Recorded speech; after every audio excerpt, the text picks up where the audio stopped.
about financially mostly, from what I see. Cause, it's all about, everyone wants to be a big shot, but they gotta pay the price. They have to know how to handle defeat. If I'm not mistaken, a 92-pound weight difference, almost a 100-pound weight difference. It's insane. Let's say he comes in at 200 pounds. It's still a 65-pound weight advantage, which is absolutely ridiculous. Into that. I don't know what's going to happen with a 135-pounder going up against a 200-pounder. I think it's not a real fight. Mike Tyson isn't holding back when responding to Jake Paul's latest bold claim about beating Gervonta Tank Davis. Known for his brutal honesty, the former heavyweight champion strongly criticized Paul after the YouTuber-turned-boxer suggested he could defeat one of the most dangerous fighters in the sport. Tyson, who has previously supported and criticized Paul, made it clear that stepping into the ring with a pound-for-pound talent like Davis is no joke. He reminded Jake of the massive gap between online fame and true elite boxing. Quite surprised because it sounded like Jake Paul and Anthony Joshua was getting closer and closer for January. However, there have been rumours of Gervonta Davis versus Jake Paul in the past. I think with Gervonta Davis' kind of legal problems in the last month or so and rumours about his retirement, I don't think it's a massive shock that he is taking this Jake Paul fight if it is going to go ahead, purely for the reason that it's a lot of money for maybe not the most difficult job that he's going to have in his career. So it's a strange one, but yeah, it's just another kind of day in the sport, really, isn't it? Yeah. The fight between Jake Paul and Gervonta Davis is officially set for November 14th at the Casa Center in Miami, Florida. It was originally planned for Atlanta, but the Georgia Athletic and Entertainment Commission rejected the bout due to the massive weight difference between the two fighters. Oh my days. Jake Paul versus Tank Davis. Is this real? This can't be real. Because he was talking about fighting Joshua, which is heavyweight. And now he's saying about fighting Tank. Nah, this can't be. It's Netflix as well. I need to go and do some checks and see if like the main pages have posted this, but Jake Paul's posted it. It says Friday, November 14th. It's in Atlanta, State Farm Arena. This is random, no? Jake Paul enters the matchup with 12 wins, 7 by knockout and 1 loss. He has used his influencer fame to launch a serious boxing career through high-profile crossover fights and major business moves. People are like so fucking insecure. Kind of lost myself in the whole entertainment world, and so when I found boxing, it gave me that like routine, that discipline. I got to like take time for myself in these boxing camps, and every day for training I had to like meditate. And boxing gave me the ability to like reflect on myself and like realizing who I was and who I wanted to be, and that helped me mature. You get addicted to that validation from others, and that's something that I realized that I had to face. And like, why do so many people want clout? I'm not good enough. I need followers. I need likes. It's driving a lot of our generation because they're working so hard to get this external validation. Gervonta Davis remains undefeated with 30 wins, 1 draw, and numerous knockouts. He holds the WBA lightweight title, although it will not be on the line due to the extreme weight difference. The fight is being promoted as an exhibition, meaning rules like weight limits, round length, and certain regulations will be more flexible depending on which commission sanctions it. 25 is at the next year. I'm out of it. After our second fight. You're out of it? Yeah. Care to elaborate on that? Out of the sport. After our second fight. Nah, no, I'm gonna win, bro. Nah, I could tell you my fights. Who do you think will win between Jake Paul and Gervonta? But I don't know. It should be Gervonta, right? But the weight size and everything, we'll see. It's a fun entertainment. Mike Tyson, who has shared the ring with Jake Paul, has reportedly urged caution as Paul prepares to face Davis. Tyson understands the pressure of fighting Jake, but also knows the danger of facing a fighter as explosive as Tank. He warns that although Jake has size and youth, Tank's speed, technique, and knockout power make him extremely dangerous. Tyson believes Paul must consider whether the attention is worth the physical risk.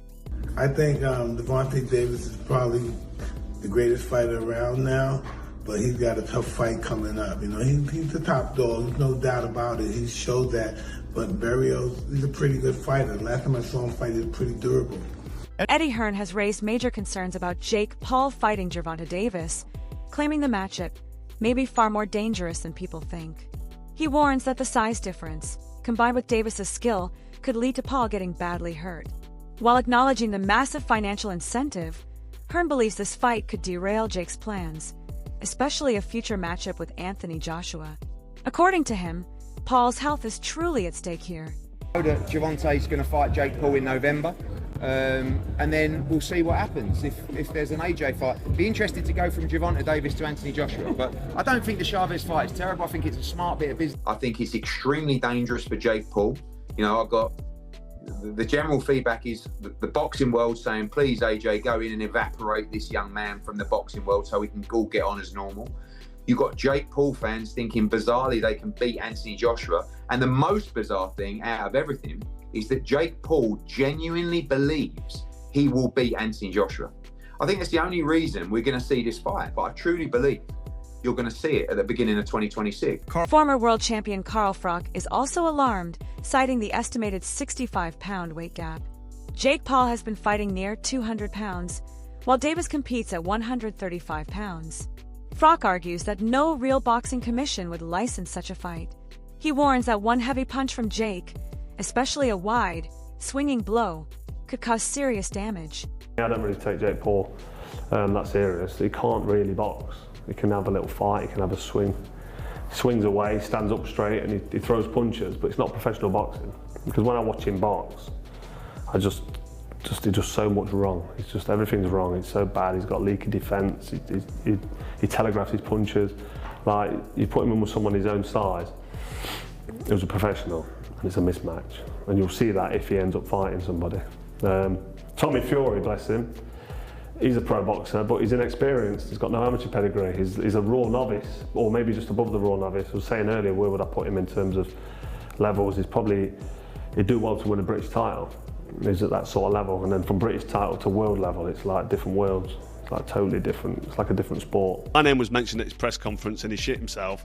And the fight was just absolutely fucking diabolical. Again, I've said before, he's not a professional boxer. He never will be, and he proves time and time again that he's not a professional fighter. So, Jake Paul, go on, piss off. Froch admits Davis has the skill, footwork, and timing to outbox Paul at moments, but he doubts Tank has enough power to hurt someone Jake's size. The unnatural size difference, in Froch's view, makes this matchup dangerous regardless of Davis's talent. Just here at Los Naranjos in Viva, España, and I found out that Gervonta Davis is now fighting Jake Paul. So Jake Paul was supposed to be fighting AJ. Eddie Hearn announced 99% done, which we've just spoke about. What next for AJ? Potentially Jake Paul. But it now looks like that Jake Paul is fighting one of Anthony Joshua's legs. He's fighting Gervonta Davis, somebody who's a quarter of his size. I don't even know what's going on. Has Eddie Hearn been played? Let me know what you think, but the AJ fight with Jake Paul's finished. Gervonta Davis, fake Paul, November. I don't know what's going on in the world of boxing. This is an absolute joke. What next for AJ? We'll get into this, and there's so many questions I want to get into in the next episode, but hope you enjoyed this one. And yeah, I just thought I'd give you a quick update because the news has just come in and I'm just trying to relax and play a bit of golf, and I can't. I've got to get it off my chest. I'm going to add it to this video. Hope you enjoy it. Don't forget, if you haven't already, hit like, share and subscribe to the best channel in the business, Froch on Fighting, and we'll see you very soon. Chael Sonnen has a different take. He says the fight isn't as bad as people think and insists it's far more balanced than the rumored Jake Paul versus Anthony Joshua matchup.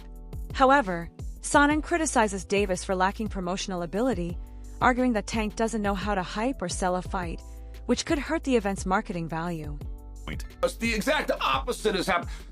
The opposite of fighting Anthony Joshua is not fighting nobody. The opposite of fighting Anthony Joshua is fighting Tank Davis. Okay, so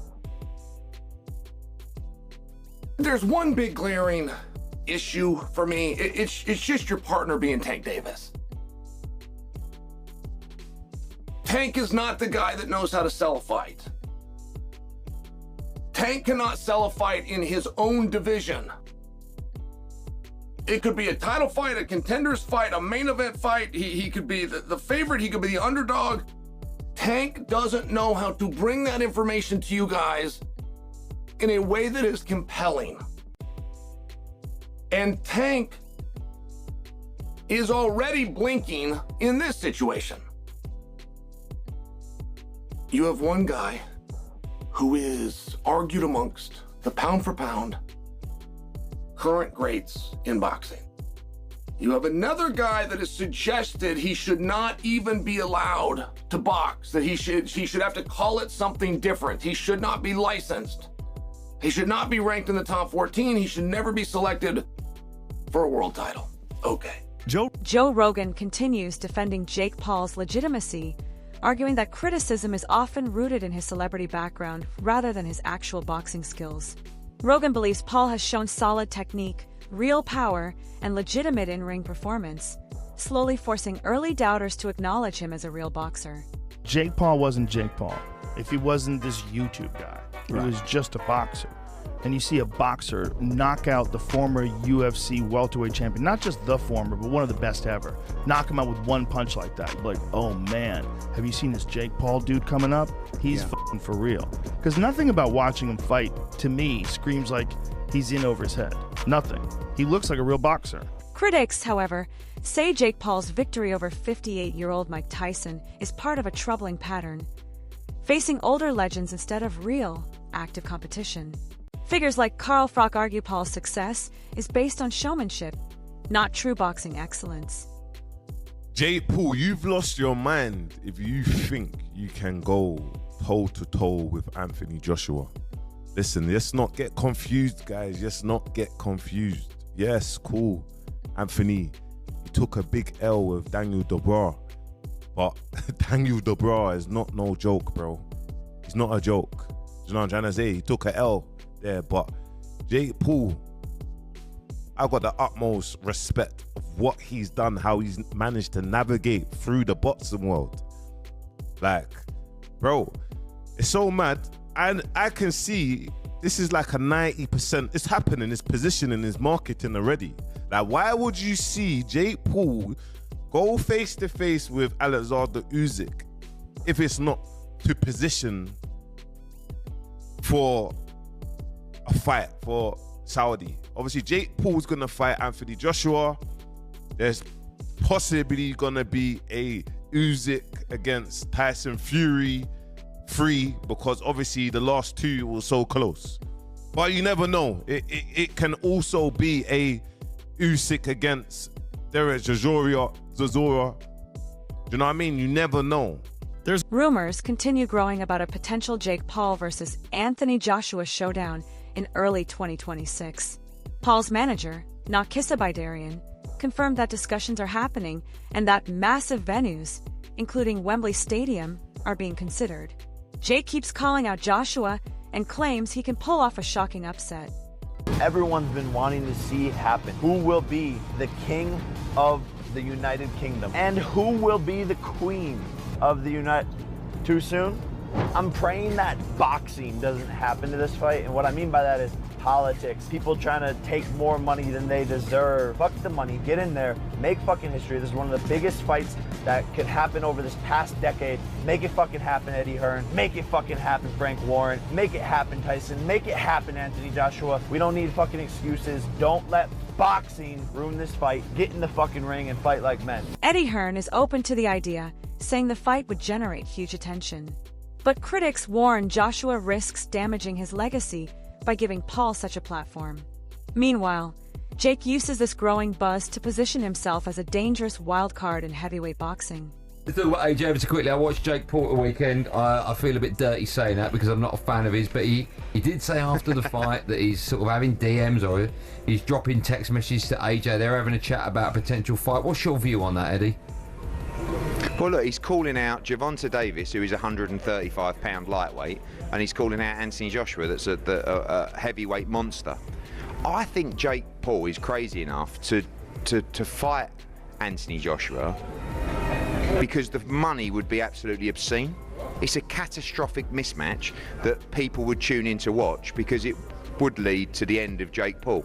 Hopefully not literally, but it's that dangerous that, you know, it's a fight that I don't think should really happen, if I'm honest. I would say about Jake Paul, and I've said this in a couple of interviews today, I do think you start after giving him a margin of respect. You know, I think this guy is going through the motions, he's putting the hard spars in. He just went 10 rounds with, yes, a washed up fighter, but a former world champion that did train for that fight. But they're very clever in terms of the opponents that they pick. They're not going to gamble unless the money's out of control. And it wouldn't surprise me if Jake Paul, like, wanted to move forward with an Anthony Joshua fight. Honestly, AJ's coming tonight. He's not exactly looking at Jake Paul going, oh, that's my dream opponent. No. Would he go in there and give him a hiding for, you know, a massive chunk of money? Probably. I'd be saying, yeah, go on. I'd like to see it. Stephen A. Smith has criticized Jake for avoiding active, elite fighters, saying he mostly targets older or non-traditional opponents. Jake responded by pointing out that he did attempt to fight Tommy Fury multiple times. The two finally fought in February 2023, where Paul lost by split decision, his only defeat and his only fight against a prime, fully professional boxer. You are beating up on dudes who don't box. They're not boxers. I was on Disney Channel while these guys were winning UFC championships. Okay. You know, I was playing with Mickey Mouse while these guys were throwing arm bars and winning UFC championships. Everyone's, you know, analyzing my career, critiquing it, paying attention to it from day one, but you can't tell me who was Mike Tyson's first fight. You can't tell me who Muhammad Ali, who was his fourth fight. No one knows, but everyone's seen all of my fights. I tried to fight Tommy Fury. Yeah, I tried to fight Tommy Fury, and he backed out due to a rib injury. Undefeated, young prospect. He comes from the Fury family. You know, his brother's the heavyweight champion of the world. I tried to fight him, and he got scared. Stephen A. Smith also blasted Jake Paul for choosing to fight legends like Mike Tyson, arguing that if Paul wants real respect, he must face opponents closer to his age and experience, not 50-plus-year-old icons with decades of wear and tear. Can't buy the hype at this particular moment in time. Now, I'll give Jake Paul credit for this. At least he's in the ring with a boxer. But 57 years old is 57 years old. And 57 years old and formally walking into a UFC fight as an audience member, as a patron with a cane, it's hard to me to believe a year later that you're going to be in any condition to really, really fight. I hope I'm wrong, but I don't know. And if you're Jake Paul, here's what I want to say to you. It's Mike Tyson, that's fine. It's a money fight, I get you, and you want to make money. But at some point in time, if you keep telling us that you're taking boxing seriously and you want to be recognized as a big-time boxer / fighter, you're going to have to fight somebody closer to your age, who is a contender at the very least in the sport and who lives with it every single day. Could you please get in the ring with somebody? Pretty please, with sugar on top. I'm interested. What did you think about the fight, Jake Paul? I hate it. And Jake Paul's starting to piss me off. Mike Tyson is 57 years old, man. Jake Paul been training with professional boxing trainers for years. He takes the sport very seriously. Thank you. So let me ask you, that's the question I have, because great kid, great businessman, by the way, amazing. And I know how he does all this, the character and the persona. We keep saying that he doesn't want to be a boxer. He's not a boxer, but then Jake Paul is a boxer. Yeah, exactly. That's my point. Exactly. He's a boxer. He can fight. I respect it. So go in there against fighters. You should be climbing the ladder towards those other fighters and taking the sport seriously to the point where you're fighting actual boxers. Now he decides to fight a fighter, a real fighter, which is Tyson. But Tyson is 30 years older. Stop this nonsense of going against dudes that either ain't boxing or is 25 years removed from the sport.